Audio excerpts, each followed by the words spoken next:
ख्रीस्त में मेरे प्यारे सभी भाइयों एवं बहनों, आज का सुसमाचार लूकास रचित सुसमाचार अध्याय 13 पद संख्याएं 18 से 21 तक लिया गया है। इस सुसमाचार में यीशु ने एक दृष्टांत सुनाया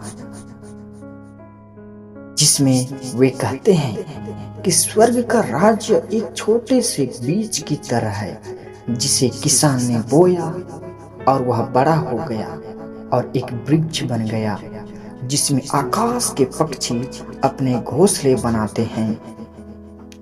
इस सुसमाचार में यीशु हमें स्वर्ग के राज्य के बारे में सिखाते हैं। वह हमें बताते हैं कि स्वर्ग का राज्य एक छोटा सा पौधा की तरह हो सकता है और यह अस्पष्ट हो सकता है, लेकिन यह बड़ा और शक्तिशाली हो सकता है। हमें स्वर्ग के राज्य को अपने जीवन में स्थापित करने के लिए काम करना चाहिए।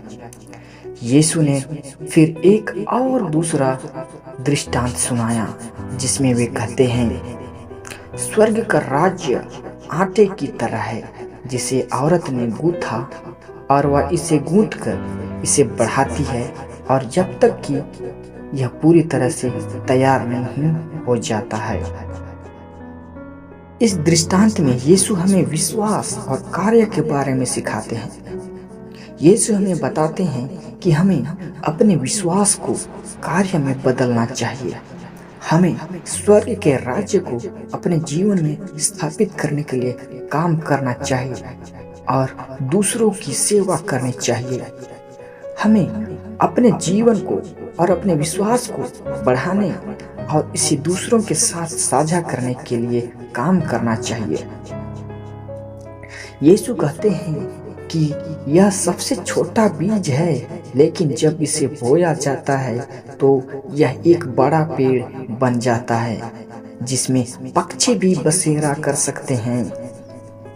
ख्रीस्त में मेरे प्यारे भाइयों एवं बहनों, यहाँ पर हमें यह समझने की जरूरत है कि कैसे छोटे कार्य या छोटे इरादे भी बड़े परिणाम ला सकते हैं। ख्रीस्त में मेरे प्यारे भाइयों और विश्वासीगण, जब हम छोटे छोटे अच्छे कार्य करते हैं तो वे हमारे जीवन में और समाज में बड़ा बदलाव ला सकता है।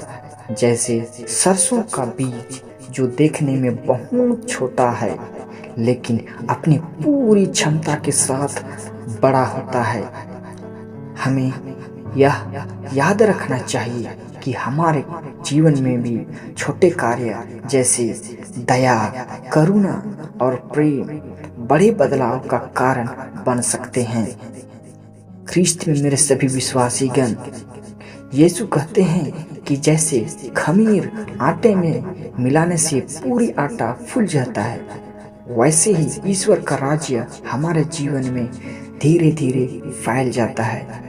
खमीर को आटे में मिलाने से उसका प्रभाव धीरे धीरे पूरे आटे पर पड़ता है, वैसे ही ईश्वर का राज्य, स्वर्ग का राज्य हमारे इस पृथ्वी पर धीरे धीरे फैलता है, हमारे समाज में धीरे धीरे फैलता है। यहाँ पर हमें यह समझना है कि जब हम अपने जीवन में ईश्वर की उपस्थिति को स्वीकार करते हैं तो वह धीरे धीरे हमारे अंदर परिवर्तन लाता है। जैसे खमीर आटे को बदलता है, वैसे ही ईश्वर का प्रेम और अनुग्रह हमें बदल सकता है। यह परिवर्तन तुरंत नहीं होता, लेकिन धीरे धीरे हम अपने जीवन के अंदर के गुणों, अच्छे गुणों को विकसित कर सकते हैं और वह भी है धीरे धीरे। कोई सभी गुण हमारे जीवन में अचानक नहीं हो सकता, अचानक नहीं बढ़ सकता, लेकिन अच्छे गुणों को हम लोग धीरे धीरे विकसित कर सकते हैं और यही गुण हमारे जीवन में बहुत सारे कामों को कर सकता है। अब सवाल यह है कि हम इन उदाहरणों को अपने जीवन में कैसे लागू करें। सबसे पहले हमें अपने भीतर सरसों के बीज की तरह छोटे छोटे अच्छे कार्यों को करना होगा, चाहे वह किसी की मदद करना हो या किसी को सुनना हो। ये सभी कार्य महत्वपूर्ण है। हमें अपने जीवन में खमीर की तरह ईश्वर का प्रेम को फैलाने का प्रयास करना चाहिए। यह केवल अपने परिवार में ही नहीं बल्कि समाज में भी करना चाहिए। हमें प्रेम, दया और करुणा को फैलाना चाहिए ताकि हमारे आसपास का वातावरण सकारात्मक बन सके।